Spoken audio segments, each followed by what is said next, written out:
All right, with the regular season officially having come to a close, there are only 14 teams remaining in the NFL playoffs. But how do these teams stack up against one another? Well, let's go ahead and dive into me and David's combined wildcard round power rankings. All right, kicking things off here at number 14, you got the Houston Texans. The Texans, yes, they got a big win over Tennessee, but let's be real here. This team is the odd one out. There's a couple teams that you look at and you're like, yeah, that's an odd one out. Texans are easily one of them. They were solid earlier in the year, but they've been having a lot more struggles than they have last year. CJ Stroud really having a massive sophomore slump this year. Hopefully he can correct course for the playoffs, but it's going to be tough facing off against the Chargers. This team also having some key injuries, including to their wide receiver core. And that Tank Dell injury really was a killer for this team. And really, it's going to be tough for this team to do much of anything in the playoffs. They just really feel like the weakest team here. At number 13, we have another team limping into the playoffs, the Pittsburgh Steelers. This team, after they clinched their wild card berth, they just fell off a cliff, including actually it was four big losses down the last stretch of the season to the Eagles, Ravens, Chiefs, and Bengals. That is a devastating stretch for this team that really, at the midpoint of the season, I'm like, this team is a Super Bowl contender. They have a chance. And now, can they even get past the wild card round? Can they avoid being one and done? The problem with this team is that they have so much potential, but they're not living up to it. The defense has just been collapsing. The offensive line has fallen apart. It's now a turnstile for defenders to just, quick little checkpoint, pass through the checkpoint, get to the quarterback. For the secondary, this secondary really they were never really that great, but they're just getting exposed. What happened was the Steelers' strength of defense came from, we're going to rush that quarterback, we're going to make you have to throw that ball stupid quick, and then you're going to have to face off against a secondary that's not the greatest, but you're throwing rush throws that really make it tough for you to do much of anything. Now that the Steelers' defensive line isn't really doing much, the pass rush isn't always getting home, quarterbacks are getting a lot more time to throw, and they're exposing this weaker secondary for what it truly is. Moving on to number 12, you got the Tampa Bay Buccaneers. This team doing just enough to jump the Steelers this week, but again, they are a team that I don't have a lot of faith in, especially with their matchup going up against the Commanders. It's going to be fun. It's going to be a good one because both of those teams are kind of struggling going into the playoffs, but Tampa Bay really has been struggling. They struggled even at the early part of the year. They really didn't get much going early on in the year, and they really have not had much momentum at any point. They've just been there, and now they just suddenly poofed into the playoffs. So I really don't know what to think about this team. I really don't know if they have the ability. The problem is inconsistency for them. They have the ability to put 40 points up on the board every other week, But the problem is that they don't do that. They'll put up 40 points, then they'll put up 13, 15, 22. They don't have the ability to consistently put up high point totals, and the defense really doesn't do enough to be allowing for that. So ultimately, this team, they have more potential because they've been capitalizing on it than the two teams before them. But really, I don't know what to think about this team going forward. They're not really wowing me. At number 11, we got the Los Angeles Rams. This team, the Rams team, the biggest Achilles heel for them is consistency. This team has capitalized on consistency to beat teams, like the Vikings, like the Bills, in big fashion too. They beat the Vikings 30-20. They beat the Bills in a 40-point each shootout, almost 90 points scored in that game. Or I don't remember, it was close to 90, but either way, the thing is for the Rams that they can go toe-to-toe on any given week with any of the top teams in the league. The question is, can they go toe-to-toe with the top teams in the league 4 weeks in a row, or 4 games in a row? And that is where I have my serious doubts about this team. They really have potential, but they're just not consistently capitalizing on that potential. But they have capitalized on it in stronger ways, and I see this team having more potential, especially wide receiver core. We saw how kind of deep they were.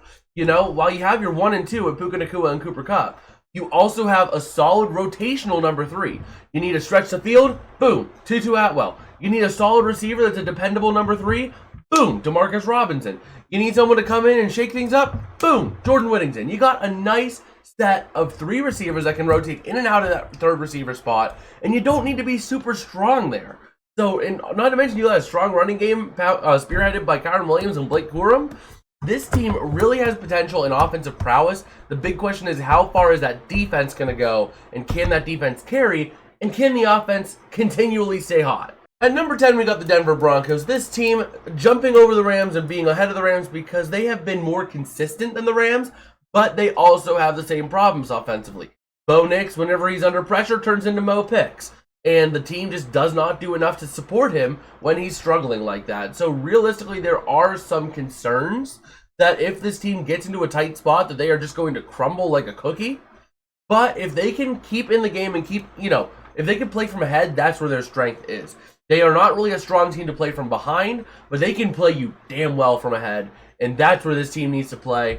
And it's going to be interesting to see how they do that. But they are going up against the Bills round 1. So take that for what it's worth. Moving on to number 9, we got the Los Angeles Chargers. This team has firepower. You got Harbaugh coming back up to the NFL.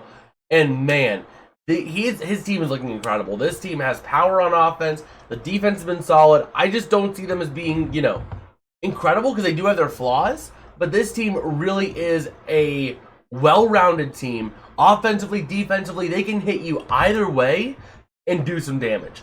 I just have a little bit of concern with this team as to can they manage to put these 4 games together, because they did have a few losses that were kind of head-scratchers, but ultimately I think that this team does have potential. It's just going to be how well can the core on offense carry them. Moving on to number 8, we got the Green Bay Packers. This team having a good season, but struggling down the end. Like, once again, just like the Steelers. They got their wild card berth. They kept pushing a little bit and jostling for position, but as soon as they were eliminated from the NFC North contention, they just fell off a cliff. And then last week, they start their starters, and Jordan Love gets hurt. I've not been able to keep up with the injury on that, so I'm not sure. I would expect he's going to play next week. But the big thing, Christian Watson. It is feared that he suffered a torn ACL. Once again, I have not had a chance to keep up with that just because of how fast moving this last few days have been.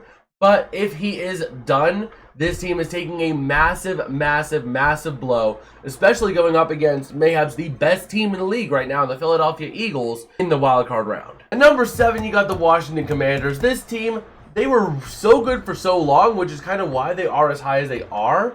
They did have some struggles at points, especially around the time of the Steeler game. They kind of struggled a little bit. They managed to pick themselves back up with a win against Philadelphia, and then kind of fell apart a little bit down the stretch.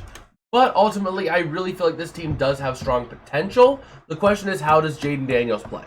If Jaden Daniels plays at the top of his game, this team is dangerous.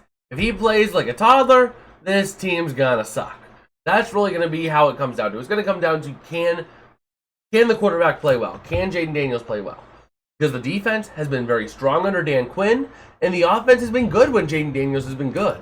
But when Jaden Daniels struggles, this team's a cakewalk. And that's going to be the question, is what version of Jaden Daniels shows up against the Tampa Bay Buccaneers. I'm looking forward to that. That's my sneaky good game this week, because both of these teams have had their struggles as of late. At number 6, you got the Minnesota Vikings. This team, they were so good for so long. Having only 3 losses in the regular season is very tough to do. Especially for you to have 3 losses in the regular season and not be a division winner or even in top seed. Like, that is crazy to think about. This team has been so good for so long. But I do have my reservations on this team, especially after last week. Detroit really did a lot to get to the quarterback. The secondary really just was able to feast on Sam Darnold's inaccuracies. And looking at it, Sam Darnold is the big question mark here. The defense kind of struggled, and once they struggled, they buckled. And once they buckled, they busted. And that is the problem with Minnesota. Once you start breaking down that defense, they collapse. And offensively, they're only as good as Sam Darnold is on any given day. Now, granted, Sam Darnold has been a lot more consistent this year than he has been in years past.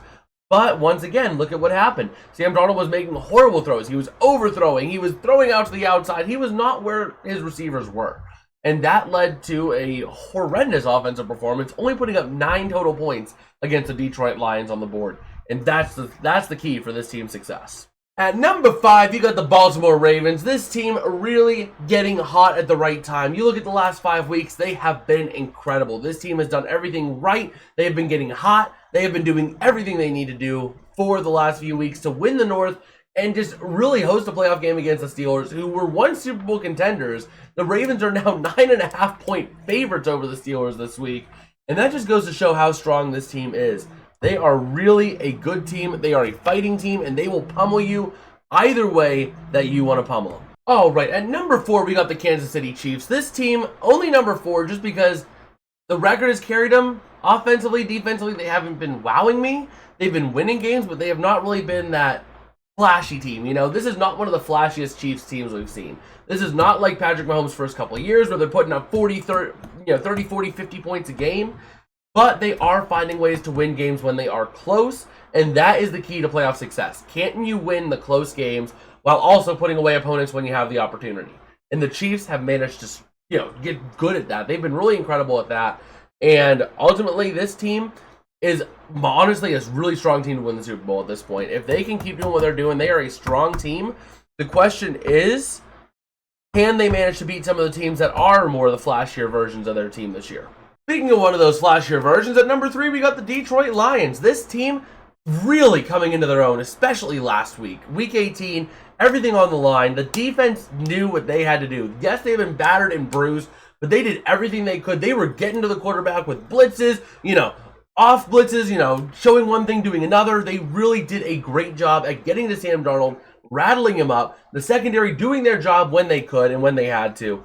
Really, this team is looking incredible on defense despite the injuries. And offensively, I have no concerns about this team. Jared Goff looking incredible. He does have the chance to have a horrible game like in his Rams days. And he's had some of those times, with the Lions. But ultimately, I think that this team is really the whole package.